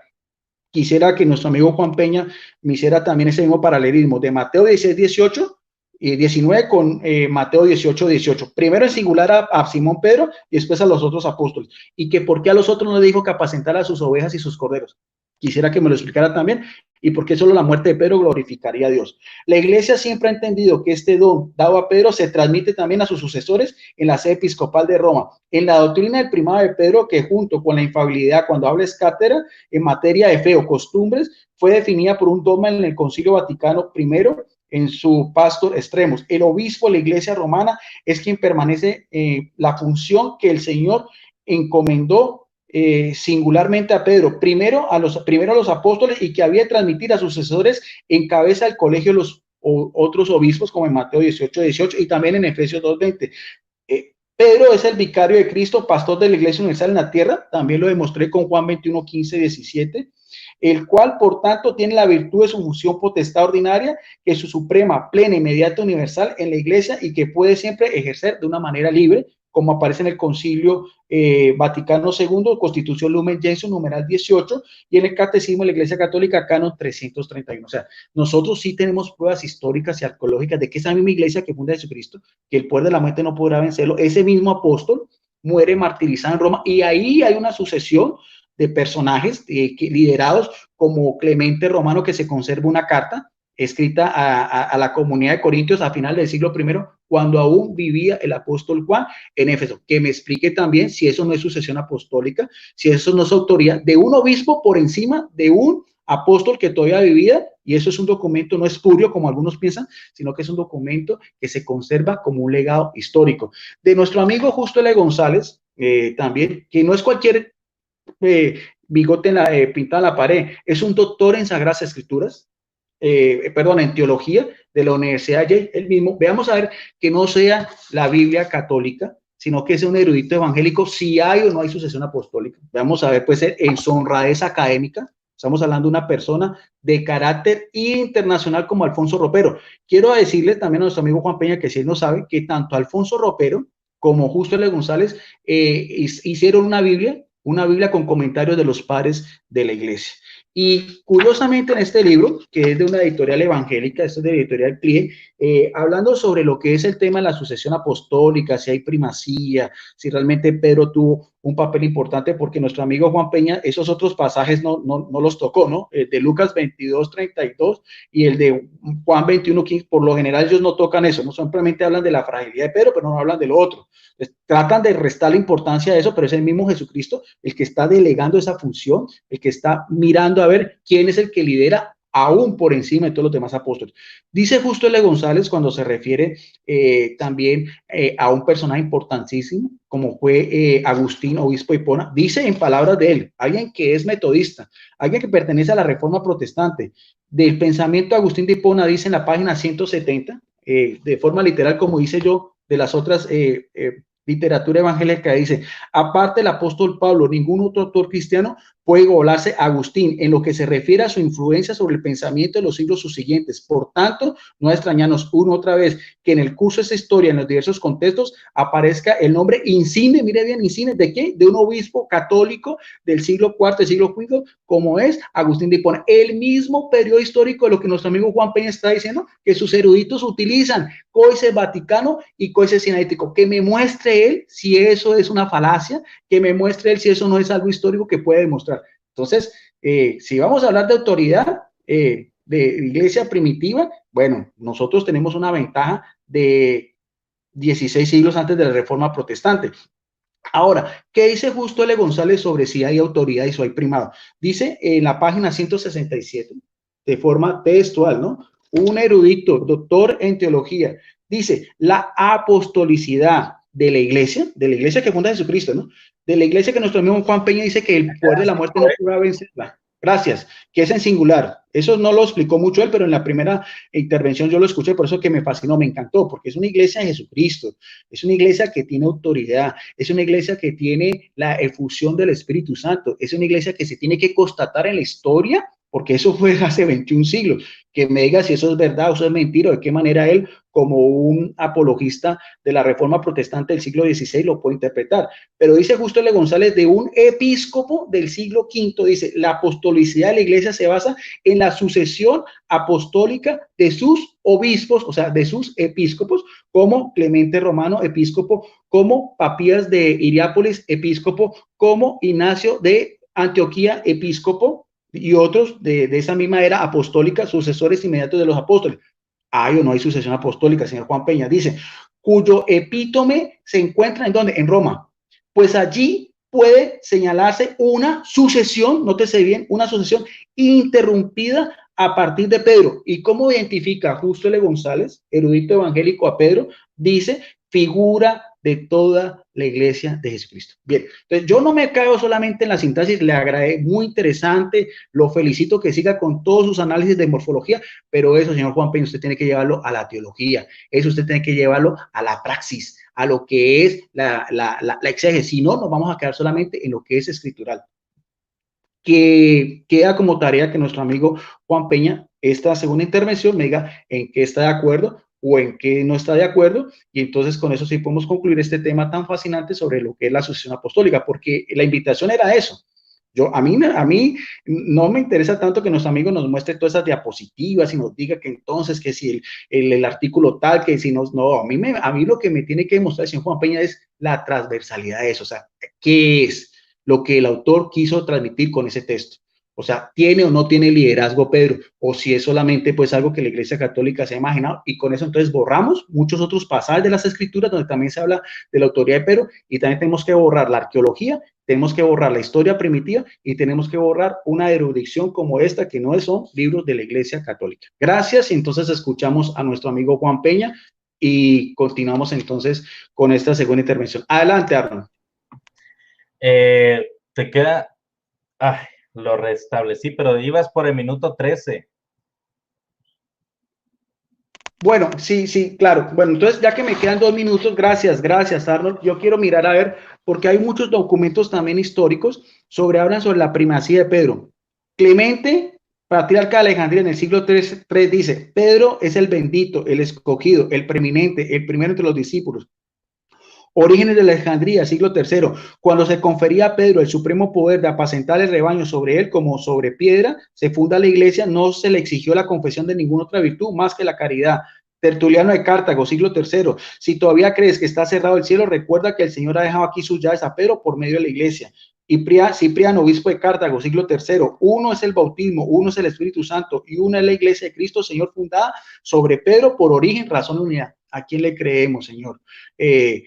Juan Peña, a Papías, a Clemente, a Orígenes, a Tertuliano, a Cipriano o a los eruditos protestantes, muchos con una visión anticatólica de la Edad Moderna. Dice también Dámaso, un obispo de Roma en el siglo IV, la iglesia de Roma ejerce su autoridad sobre las demás, no porque lo digan los concilios, sino por las palabras de nuestro Señor y Salvador en el Evangelio, pues a ella le concedió la primacía cuando dijo, tú eres Pedro y sobre esta piedra edificaré mi iglesia. Dice también otro, León Mano, otro obispo de Roma en el siglo V, entre todos fue elegido solo Pedro, el cual fue antepuesto a la vocación de todos los gentiles, a todos los apóstoles, a todos los padres de la iglesia, a fin de que, aunque hay en el pueblo de Dios muchos sacerdotes y muchos pastores, sin embargo, Pedro rige a todos aquellos a quienes como cabeza principal rige Cristo. Por finalizar, Gregorio, también el grande, otro obispo de Roma, sucesor de Pedro en esa línea interrumpida, en el siglo VII dice, para todo aquello que conoce el Evangelio, es cosa manifiesta que el bienaventurado, como nos explicaba nuestro amigo Juan Peña, príncipe de los apóstoles Pedro, fue por voz del Señor confiado el cuidado de toda su iglesia. ¿Y eso cómo lo confirmamos? Con Juan 21, 15, 17, 18, donde dice, apacienta mis corderos, apacienta mis ovejas, y la muerte de Pedro, crucificado en Roma en tiempos del emperador Nerón hacia el año 67, glorificaría a Dios. Gracias, Arnold, por ti. Justamente tus 2 minutos. Voy a reiniciar el cronómetro. Ok, hermano Peña, ¿está listo para sus 15 minutos? ¿Quiere que le avise faltando 5, faltando 3, faltando 2? Faltando 2, ok. 2 minutos. Ok, adelante. Cuando usted comience a exponer, le comienza a correr su tiempo.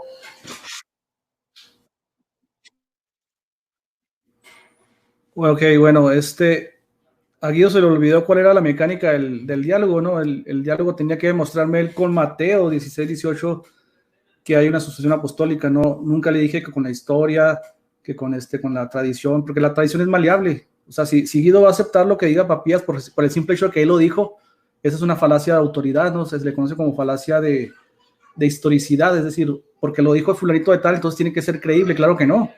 La Iglesia Católica no cree en el premilenianismo de Papías de Hierápolis. Entonces, no todo lo que diga Papías de Hierápolis pues es cierto. Entonces, es una falacia de autoridad, no porque un padre lo diga quiere decir que sea cierto. Irineo de León también, por ejemplo, decía en su tradición que Cristo murió a los 50 años. La iglesia no cree eso. Entonces yo por decir, lo dijo Papías, digo, Irineo de León, entonces tiene que ser creíble. Claro que no, o sea, esa es una falacia, se le conoce con antiquitatem, es una falacia de autoridad, lo que él estaba diciendo. Yo no puedo decir que Isaac Newton, porque Isaac Newton dijo que 5 más 7 eran 2. Claro que no es, no voy a decir porque Isaac Newton lo dijo, claro que no. La tradición se comprueba siempre y cuando haya bases históricas, bases fidedignas para poder comprobar una historia, no simplemente citar a una persona, ¿no?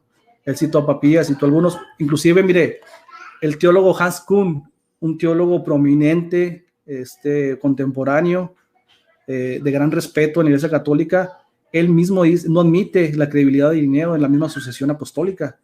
Dice la verdadera sucesión apostólica, dice Kuhn, no lo dice un protestante, lo dice un erudito católico, no es la sucesión de obispos, sino la sucesión del mensaje apostólico, del mensaje. Tal es la postura protestante, evidentemente es nuestra postura, ¿verdad? Que la sucesión es del mensaje. Recordemos que Pablo decía a la iglesia, si alguno de vosotros predica un evangelio diferente, alguno de nosotros, no dice, nosotros tenemos la autoridad de decir lo que queramos. Pablo se pone en primer lugar como un pronombre personal, segunda persona, nosotros. los encargados de enviar el mensaje. Pablo nos dice, nosotros tenemos una sucesión y todo lo que nosotros digamos tiene que ser correcto, sí o sí. No hay una infalibilidad ni siquiera en los apóstoles. El mismo Pedro fue corregido por Pablo cuando en Gálatas 2:11, Pablo le dice, eres hipócrita, la palabra griega ahí es hipocresía, eres hipócrita, dice, porque tú siendo un predicador del evangelio, y se estás volviendo otra vez a los rudimentos antiguos del judaísmo. Ni siquiera un Pedro tenía esa autoridad infalible de decir lo que él quería. O sea, entonces, ahora imagínense Papías, Irineo, todos esos padres de la iglesia que no tienen una congruencia en sus escritos. O sea, con la patrística se puede comprobar lo que sea. Orígenes hablaba de una persistencia de las almas. O sea, no podemos citarlos a ellos cuando nos conviene, y cuando no nos conviene no los citamos. O sea, sometámonos a las fuentes fidedignas, a la palabra de Dios, a lo que tenemos. El mismo Concilio Vaticano dice, segundo, y la misma Iglesia Católica, el mismo Catecismo, en los numerales 77, 96, 815, 831, 833, 1887, 1209, 1399, 1576, destaco el 1399, donde dice así, de las iglesias orientales separadas de Roma. Es decir, esos numerales dicen que si esas iglesias separadas de Roma guardan los sacramentos, la Eucaristía, lo que ellos llaman tradición apostólica, aún están dentro de sus filas. O sea, a pesar de que no obedezcan a la jerárquica. Ahora Guido hablaba de atar y desatar. El mismo Concilio Vaticano II lo refuta, porque él decía que solamente se le dio a Pedro en singular. Decía, ojo con lo que dice el Concilio Vaticano II, capítulo 3 de la Constitución Jerárquica de la Iglesia y el Episcopado. Dice lo siguiente, y cito, el oficio de atar y desatar, dice, fue también dado al Colegio de Apóstoles. El mismo Concilio Vaticano II me está diciendo algo diferente a lo que dice Guido. O sea, no es singular, no solamente a Pedro se le dio el oficio de atar y desatar, sino todo al Colegio de Apóstoles. Y esto va de acuerdo con la palabra de Dios, porque dice edificado sobre el fundamento de los plural. Y no dice que ellos no son el fundamento, sino que ellos mismos constituyeron el fundamento. Pablo dice, yo como perito arquitecto puse el fundamento. ¿Cómo lo puso? Por medio de la enseñanza del evangelio. A Pablo se le reveló el evangelio según Efesios 2 y capítulo 3. A él se le reveló el misterio del evangelio. Entonces, por medio del evangelio es que se usa el asunto de atar y desatar. ¿Cómo es que Pedro tiene las llaves? Cuando Pedro, por ejemplo, predicó el evangelio por primera vez a los judíos que en Jerusalén, hubieron muchas conversiones, 3,000, 5,000 por ahí conversiones. Él abrió la puerta al cielo, ¿cómo? Por medio del evangelio, por medio de la enseñanza, del arrepentimiento, de la resurrección de Cristo. En Hechos 10 también abrió la puerta del cielo a los gentiles. Por primera vez él sí toma esa preeminencia, porque él fue el primero que predicó el evangelio y se convirtió en esas personas, a los judíos y a los gentiles. Entonces, atar y desatar también tiene que ver, según Mateo 16, tiene que ver con la autoridad que da la iglesia, al colegio de apóstoles para disciplinar. Ahí está hablando, todo el contexto está hablando de cómo debes de corregir a una persona que se opone al magisterio, a la autoridad de la iglesia. Y dice que todo lo que atas de manera horizontal aquí en la tierra, todo lo que ates aquí, o sea, toda la autoridad que tengas aquí, toda la disciplina que tú decidas, tendrá una repercusión en el cielo, o sea, un efecto en el cielo. Todo lo que ates aquí tendrá una repercusión en el cielo. Entonces, atar y desatar no es exclusivo de Pedro. Ahí el amigo Guido, pues sí se quedó muy corto en ese punto. Y él tiene que demostrarme solamente con Mateo 16-18 que había una sucesión. Aquí no estamos hablando, Guido, no estamos hablando de que a quién le pertenecen los códices. Tú dijiste que porque los códices son católicos o los tiene el Vaticano, por eso significa que ya es una iglesia verdadera. Claro que no, es una falacia es un argumento muy débil.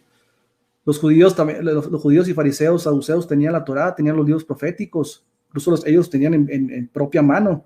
Pregunta, ¿eso los hacía ellos verdaderos cristianos o verdaderos creyentes? Claro que no. O sea, al tener tú los códices en tus manos, los manuscritos más antiguos, no te hace parte de la iglesia. O sea, no vas a encontrar ningún argumento bíblico sobre esto. Lo que te hace parte de la iglesia es que tú guardes el depósito de la fe íntegramente, como Pablo lo enseñaron. Aquí lo que tenemos que cuestionar la iglesia católica si realmente predica el evangelio de Cristo, y evidentemente no, porque predican una justificación basada en las obras y el mérito humano, y no predican a Cristo como único y suficiente Salvador, sino que también le tienen que agregar ciertos sacramentos. Entonces ya el evangelio, el depósito de la fe, no está no está guardado. O sea, yo siempre he dicho que predican un evangelio diferente, y perdona que te lo diga de esta manera, pero sí es. Entonces, la responsabilidad era de Guido, o sea, de exponer ese texto.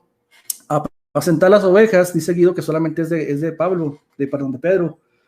Pero, por ejemplo, encontramos en su carta, en la carta de Pablo, primera de Pedro 5:1, dice: ruego a los ancianos que están entre vosotros, yo anciano también con ellos, no dice yo soy el jefe de ellos, yo anciano también con ellos y testigo de sus padecimientos de Cristo, que soy también partícipe de la gloria que será revelada. Versículo 2, apacentar la grey. Ahí tenemos un imperativo, una orden de Pablo: apacienten la grey de Dios. No dice yo soy el único que puedo apacentar la grey de Dios, no, ustedes los ancianos apacienten la grey de Dios que está entre vosotros, cuidando de ella. O sea, ustedes también tienen que cuidar a las ovejas, no por fuerza, sino voluntariamente, no por ganancias deshonestas, sino con ánimo pronto. Ahora Guido también me cita a Justo González, no sé si ha leído él a Justo González en la página 86, tomo 1 de la historia del cristianismo, que dice que todas esas listas fueron inventadas. La Iglesia Católica empezó a sacar listados por ahí de finales del siglo IV, comienzos del siglo V, empezó a sacar unos listados en base a los gnósticos, porque los gnósticos empezaron a sacar una lista también de sucesión, que ellos tenían una sucesión. Entonces, en base a eso, la iglesia de ese tiempo, la gente de ese tiempo también empezó a querer inventar una lista, pero esa lista mismo Justo González dice que es falsa, o sea, que no es válida las listas que dan ahí. Inclusive el mismo Kunk, yo le invito a mi amigo Guido que investigue acerca del teólogo Kunk, Hans Kunk. Él mismo dice que esas listas no son verdaderas. Hans Kunk, y no solamente él, hay varios teólogos católicos. Ahorita no tengo los nombres, pero sí hay varios teólogos católicos. Creo que también Raymond Browns dice también lo mismo, que no existe tal sucesión apostólica, que todos esos listados fueron una manipulación de la tradición maleable. La tradición es maleable, con la tradición uno puede decir mil cosas, repito. O sea, si el hecho de que, por ejemplo, Papías dijo muchas cosas que la Iglesia Católica no acepta, entonces, ¿por qué habríamos de creerle a todo lo que digan un padre de la Iglesia simplemente por eso? Ok, miren, por ejemplo, el apóstol Juan es del año 95 al año 100 después de Cristo. Juan era un apóstol. Los primeros líderes de Roma eran solo presbíteros. La Biblia dice claramente, enseña que los apóstoles estaban primero Corintios 2:28. Note que incluso los eruditos católicos, la iglesia de Alejandría y Constantinopla inventaron sus propias listas, es lo que le decía. O sea, eso lo cita Justo González. Justo González en la página 84, en el tomo 1, ahí sí lo gusta comprobar. La lista de Tertuliano y Constituciones Apostólicas y San Agustín e Irineo no coinciden en el orden cronológico. O sea, es lo que decía, la tradición es maleable y ni siquiera en ellos se ponen de acuerdo. La tradición no es confiable. Irineo dijo que Jesucristo, lo que decía ahorita, Jesucristo murió de 50 años y eso va en contra inclusive de la historia bíblica, según la tradición de Irineo. A mí me gustaría que Guido me diera un documento oficial, no simplemente un comentario de un padre, un documento serio, oficial, donde Pedro dejó un sucesor. Sí me gustaría que Guido me diera esa referencia. Yo sé que ahorita ya no se puede por el tiempo del debate, pero si él lo pudiera dar más adelante en alguna exposición, me gustaría que me diera un documento oficial, porque repito y vuelvo y repito y hago énfasis que las tradiciones, Guido, nosotros con las tradiciones podemos comprobar miles de cosas, incluso cosas heréticas, ¿verdad? Yo no puedo decir, porque Orígenes lo dijo, pues quiere decir que sea cierto, porque Tertuliano lo dijo, significa que esto va a ser cierto, porque Irineo de León lo dijo, esto significa que va a ser cierto, porque Policarpo lo dijo, eso significa que va a ser cierto. Cuando habla de Pedro, sobre Pedro, que dice que a ti te daré, ahí Guido, si te fijas ese verbo está en futuro, Guido, no dice a ti te doy, no le está diciendo a ti te doy, en este momento te estoy dando las llaves, dice te daré, tiempo futuro. Entonces, ¿por qué? Es interesante que el tiempo verbal que está ahí, ¿por qué? Porque Pedro, repito, en el futuro, en Hechos 1:8, cuando dice, y recibiréis poder cuando haya venido sobre vosotros el Espíritu Santo, el carácter de Pedro, Guido, fue moldeado con el nuevo nacimiento, cuando el Espíritu Santo de Dios fueron realmente sellados con el Espíritu Santo de Dios. Recuerda que antes de eso, Pedro era un hombre muy inconstante en su forma de caminar. Era un hombre que era muy impulsivo, inestable en sus emociones, traicionó al Señor Jesucristo. Fue hasta Hechos 1:8, cuando reciben poder del Espíritu Santo, que dice que lleno del Espíritu Santo, Pedro habló el Evangelio con denuedo y por eso hubo una conversión ahí de muchas personas. Pero fue hasta ese momento cuando realmente se confirma que las llaves por medio del Evangelio abrieron el camino a los judíos y a los gentiles en Hechos 10 con la familia de Cornelio. ¿Recuerdas ese hecho? Cuando Pedro les predica a los gentiles. Los judíos tenían la idea de que la salvación solamente era para los judíos, que no había salvación para los gentiles. Entonces ahí esa cosmovisión fue Pedro el primero que se le cambió con aquella ilustración del cielo, ¿no? Cuando él veía los animales impuros, los animales puros, fue cambiada su mentalidad y por eso es que él ya abre también con las llaves del reino, que es el Evangelio de Dios, el cual tiene poder para hacernos parte del reino de los cielos, según Efesios 3:6. Dice Pablo ahí que nosotros los gentiles somos conciudadanos del reino celestial. Ahora tú dices que eclesia, el término eclesia aparece nada más 2 veces y es en Mateo. El prefijo ahí, Guido, es una palabra compuesta, ek, que es una preposición que dice de afuera, nos indica que de afuera, llamados de afuera. La iglesia de Cristo, como decía Clemente de Roma en su segunda carta de 2 Corintios, dice que todo aquel que quiere ser parte de la iglesia invisible de Cristo, dice, tiene que ser la voluntad de Dios.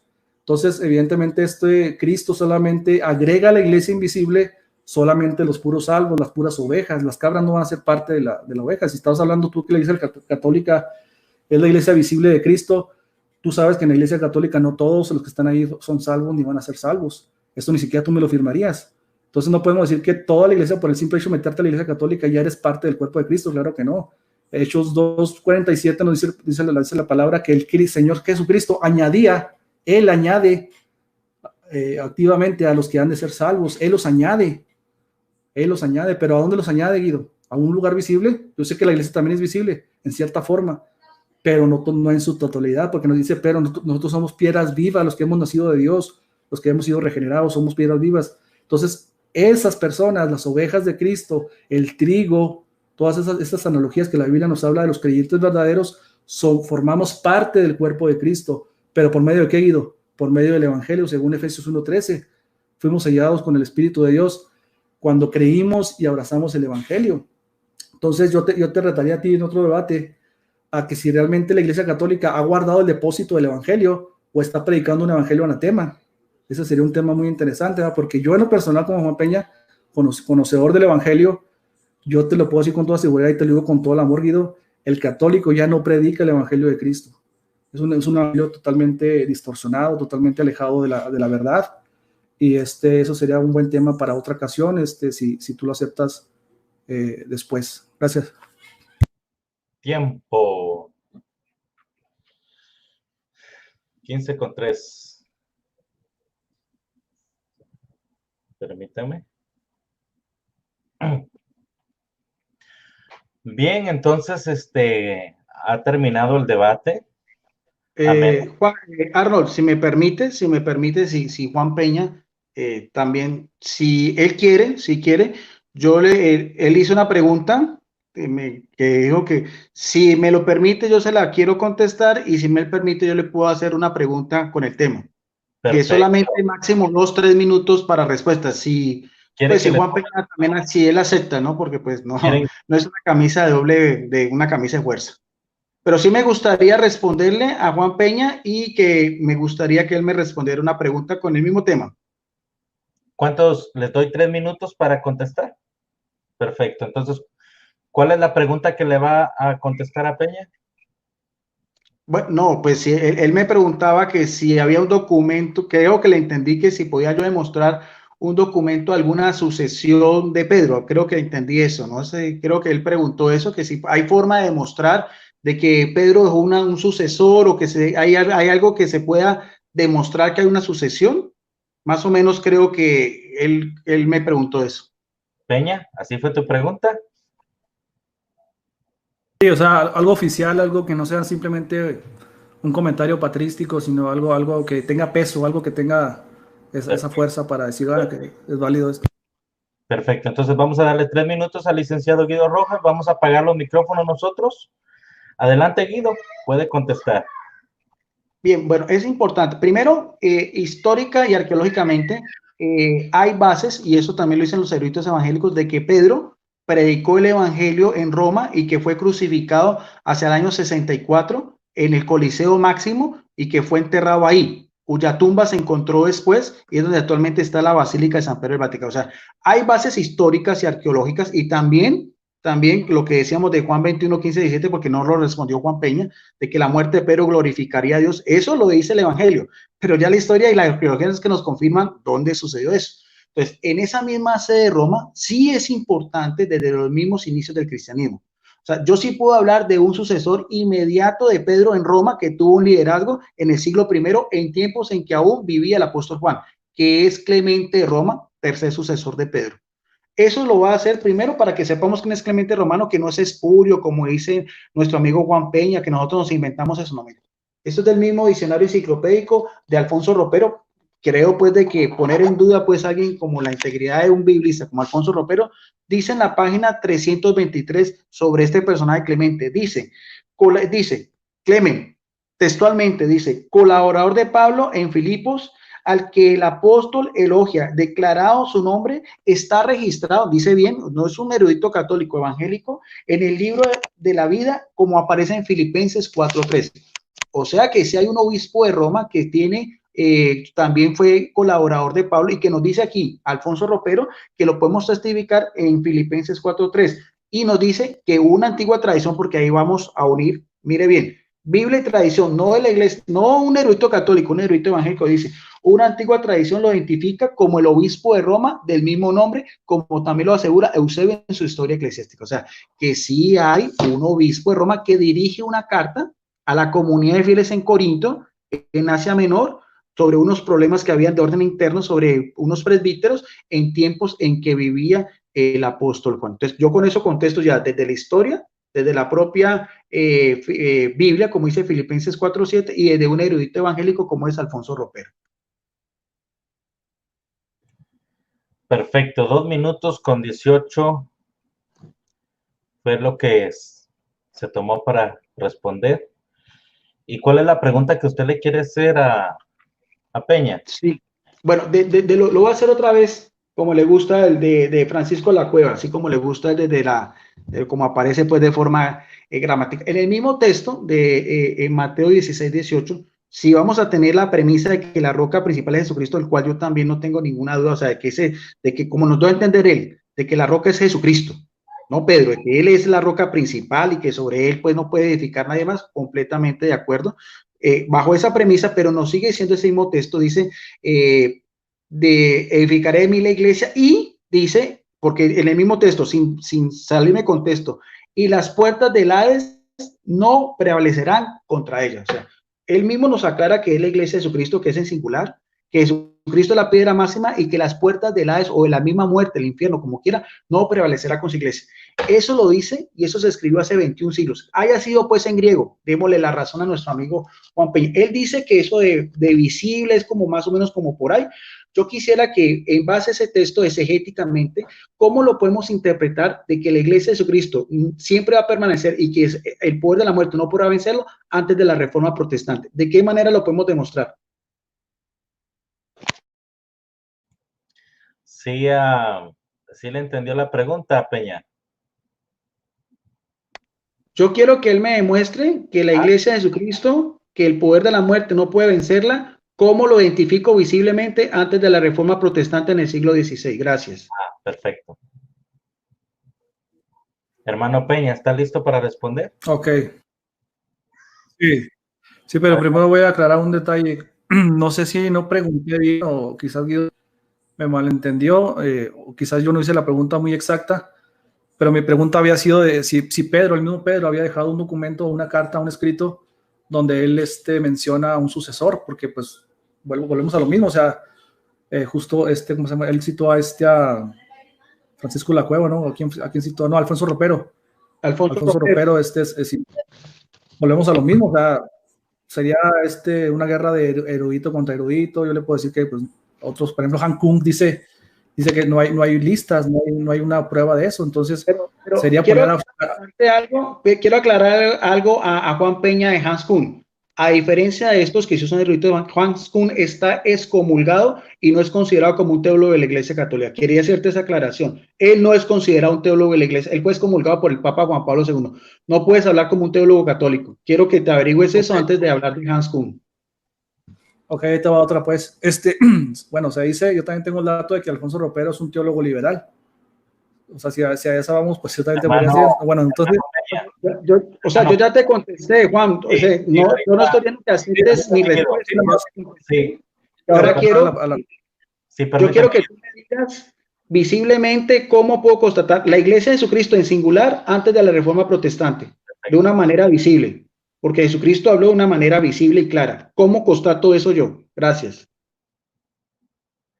Hermano Peña. Sí, nomás respeten los tiempos, ya cuando les toque ya, entonces ahora sí dicen lo que... O sea, estaba yo en mi tiempo de respuesta. Ok.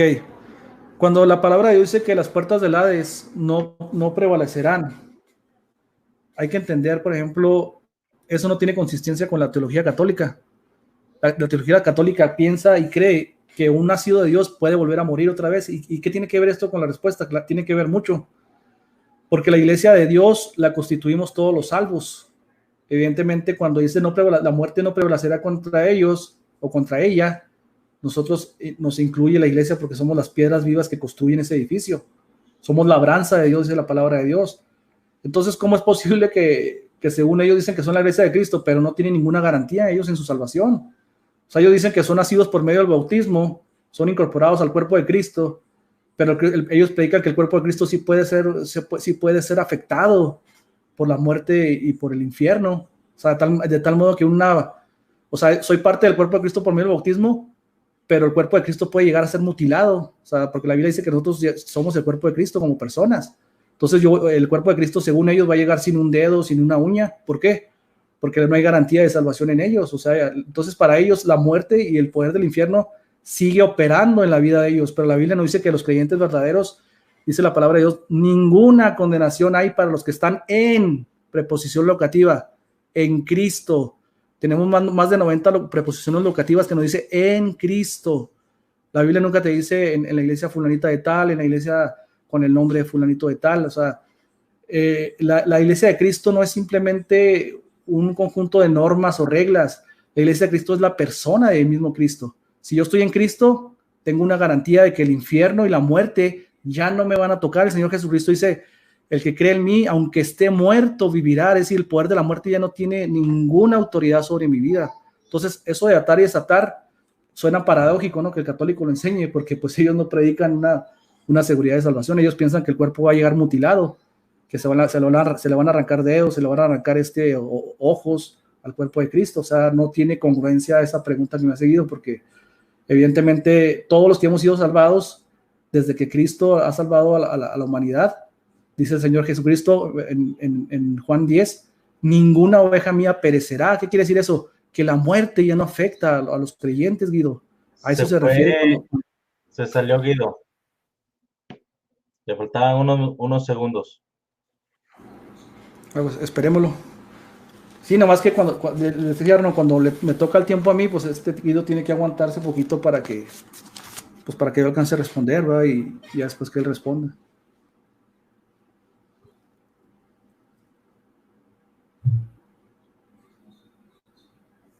Claro. Sí, yo creo que nada más sería la última pregunta y pues nada más la despedida, ¿no? Sí, ahí regresó ya. Para no hacerlo tan tedioso.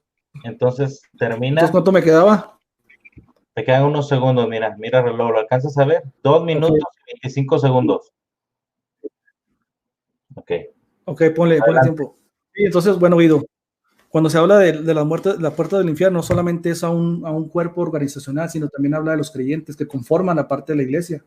Entonces, te repito, tu teología de pérdida de salvación no es consistente con esta declaración. O sea, no hay una compatibilidad con que la muerte no prevalecerá otra vez con la iglesia. Porque, repito, ustedes sí predican pérdida de salvación. ¿Sí me entienden? Entonces, la muerte del Hades sí tiene efecto todavía sobre los creyentes de la iglesia católica. Entonces, hay que hacer una exégesis de esa palabra, Guido, para entender a qué se refiere las muertes del Hades, no prevalecerán contra ella. A Cristo no se le pierde ni una oveja. Eso nos queda seguro en la palabra de Dios. O sea, Él no va a perder ninguna parte de su cuerpo.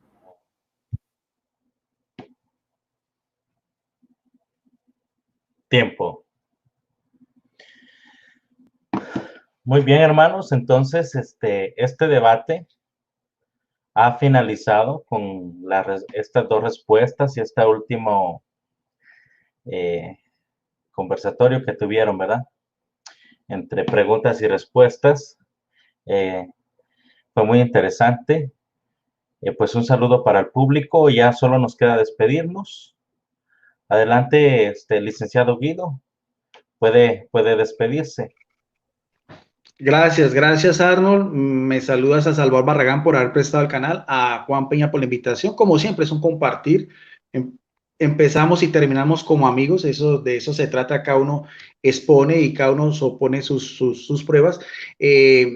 Como siempre también, que nos una el amor a Jesucristo, que debe ser lo que debe imperar entre todos los cristianos. Es el mandamiento del amor. Nadie puede amar a Dios a quien no ve, sino ama a su hermano a quien sí ve. Bendiciones, un saludo especial para toda la audiencia católica evangélica del canal de Salvador Barragán desde la ciudad de Palmira, Valle del Cauca, Colombia, y en otra oportunidad nos ponemos de acuerdo para intercambiar otra vez con nuestro amigo Juan Peña otra pericopa de Efesios 2:20, aunque esta vez empezaría él. Gracias, bendiciones. Adelante, hermanito Peña, con su despedida. No, pues gracias al hermano Salvador Barragán por su canal, a los hermanos que estuvieron viendo aquí el diálogo, que nos aguantaron casi 1 hora, 40 minutos, por los inconvenientes que tuvimos, pero pues esto no está dentro de nuestra potestad, ¿verdad? El controlar el asunto del internet. Gracias a Guido Rojas. A mí me gusta mucho dialogar con él, porque pues como licenciado él tiene una mesura para hablar, tiene un control de su boca, no usa mucho el asunto de las descalificaciones, aunque por ahí me estuvo troleando con las publicaciones, ¿no? Poniéndome ahí como erudito en lenguas y todo ese tipo de cuestiones. No sé si lo hizo con la intención de calentar el juego, como decimos aquí en México, ¿no? O sea, para calentar el partido, como dicen aquí. Pero pues bueno, yo no sé la verdad la intención que tenía él, pero pues me puso ahí como que si fuera yo un erudito en lenguas. No soy un erudito en lenguas, o sea, tengo algunos meses apenas estudiando gramática ahí con algunos profesores. No soy ningún erudito, no me considero ningún erudito en la palabra de Dios, bueno, en cuestiones de lenguas. Pero no, gracias a todos ahí, a todos los que nos vieron el video, al hermano Arnold por su tiempo de moderación, muy, muy bien como siempre, uno de los mejores moderadores que hay aquí entre los canales. Y pues no, sin más que agregar, yo creo que es nomás esperar el próximo debate, que va a ser sobre Efesios 2:20, igual va a ser la misma mecánica, va a ser la base de nuestra exposición y esperemos ahí afinar detalles para ver cuándo se va a lograr esa fecha. Gracias a todos. Bien, hermanos, entonces, pues, esto ha sido todo. Que el Señor los bendiga. Que el Señor los guarde, que los bendiga a todos ustedes, que el ángel de Jehová los cuide y acampe alrededor de ustedes, que los defiende, los proteja y los mantenga siempre con salud y más con esta pandemia, ¿verdad? Pues en el nombre de Jesucristo, espero que esta exposición, este debate haya sido de beneficio para todos aquellos que les interesa cultivar su espiritualidad desde una teología verdadera, ¿verdad? Ya sea evangélico o ya sea católico. Aquí están las dos posturas. Entonces, pasen una linda noche, hermanitos. Un saludo para todos en el chat igualmente y bendiciones.